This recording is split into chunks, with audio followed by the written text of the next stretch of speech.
sweet trick shot, bro.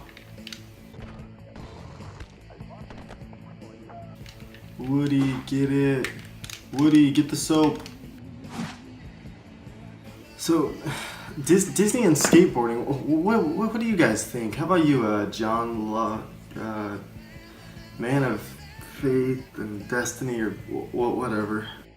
Do you think I ended up in this place by accident? Especially this place? Coming to your apartment was destiny. To play this game. You got a good point there. I respect you for that. You know, something you need to learn in life is you can't always be as simple as the games that involve shooting, exploring, or any of that mining shit. That's where Disney's Extreme Skate came in. Yes, son. What's your favorite scary movie? What was that, Ghostface? Sorry, I missed that. What'd you say? Got you like a fish, understand? I agree. You're a good person, you're a good friend. I love you. I love all you guys. All you guys are good friends. You guys are great.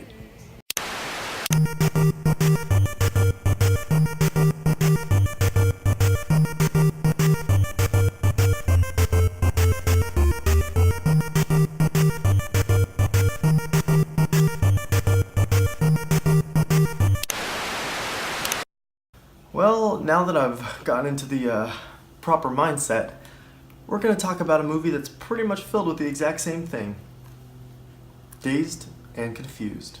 As you remember, last episode I talked about my top 10 favorite teen movies of all time, and this was number 1. But there was just too much to talk about, so I couldn't fit it all into that one episode. So here we are now, ready to discuss it. My first experience with this movie was actually only 2 years ago, and I saw it in the theater. Yeah, a local theater was playing it on 420, believe it or not, and I figured, you know, I got nothing better to do. I don't have that many friends. I'll go check it out. So I did. And I'm definitely glad I did because I loved it on the first watch. The whole theater was practically empty, so I really got to enjoy the movie all on my own, which was an amazing experience and probably one of my favorite movie theater experiences I've ever had. I fell in love with Dazed and Confused from the moment that I finished the movie. We start off the film by getting a lot of establishing dialogue between characters around the school in the hours leading up to the school getting out for the year. Now, this movie doesn't really have an actual plot, but rather we follow several groups of different teenagers as events play out throughout the day. There are 2 central characters that the film does focus on for most of the film though. The first one is Pink.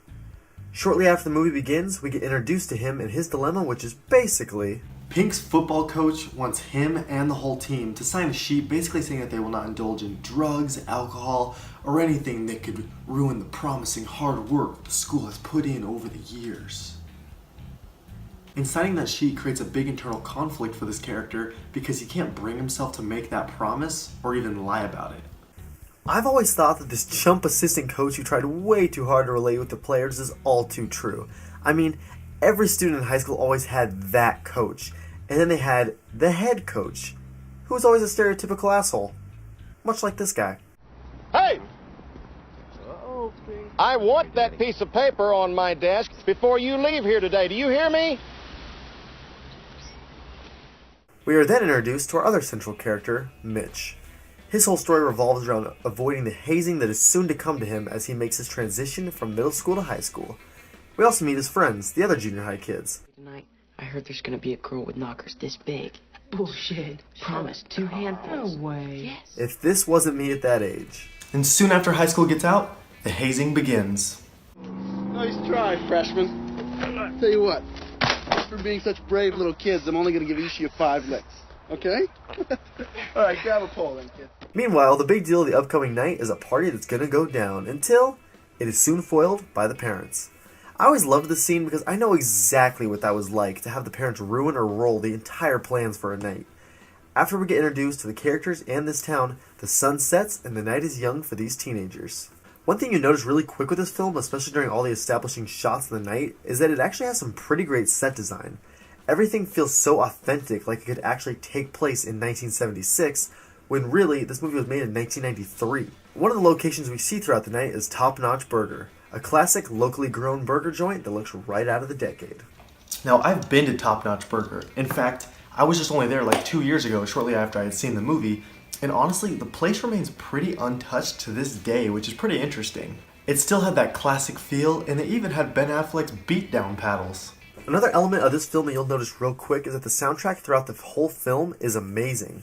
This movie had absolutely no score and is completely driven by music of the late 60s to late 70s. There were even a couple physical soundtracks that were released at the time leading up to this movie's release, and it had most every song that was played in the movie.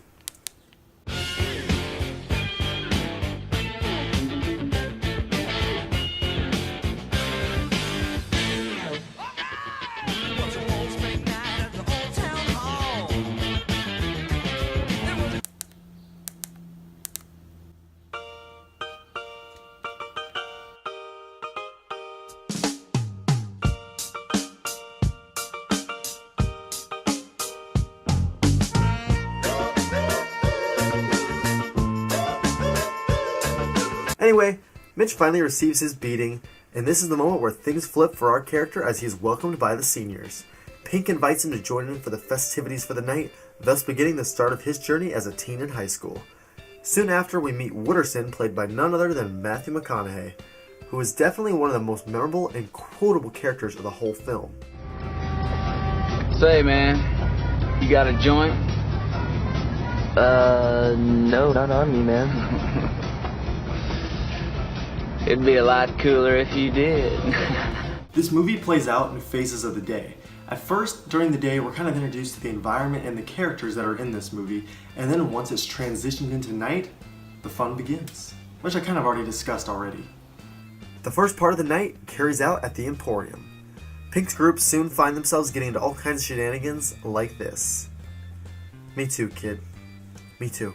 Plus they get involved with and almost killed by this crazy son of a bitch with a gun.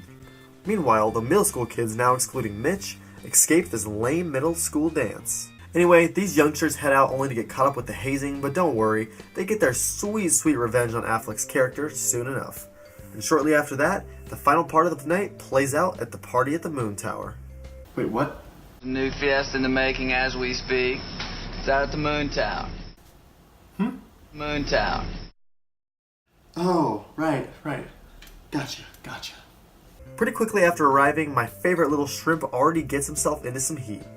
As much as I love the character of Mike, this 50s greaser wannabe's roast to him is beautiful. I said something about smelling some pot. It's just an observation. Oh, an observation, huh? Well, who the hell are you, man? Isaac fucking Newton? Well, guess what, genius? I'm the one smoking marijuana, motherfucker. But like all shrimps in this movie, he gets his revenge.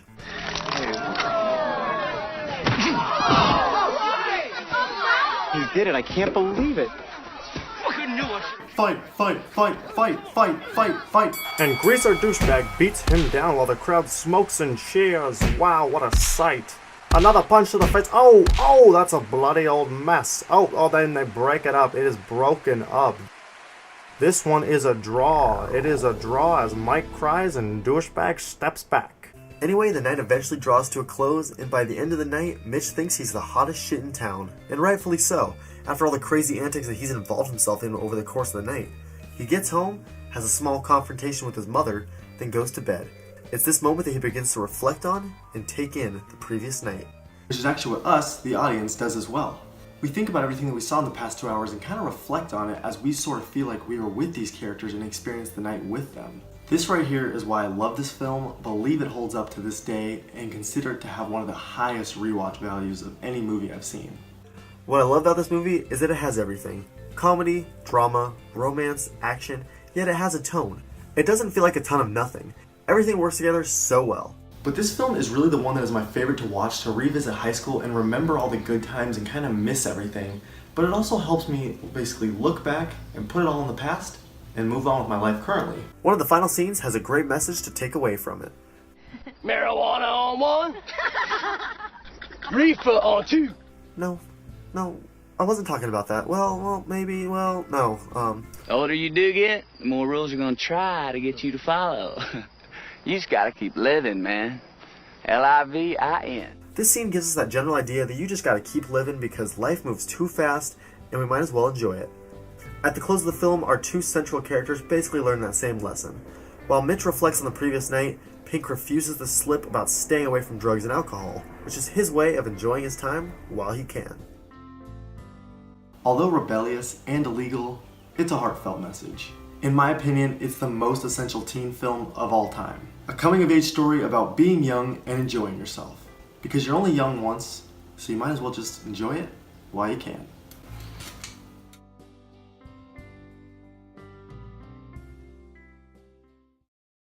Have a question, comment, or concern? Or maybe you just want to know more about upcoming videos? Check me out and follow me on Twitter for exclusive updates and more.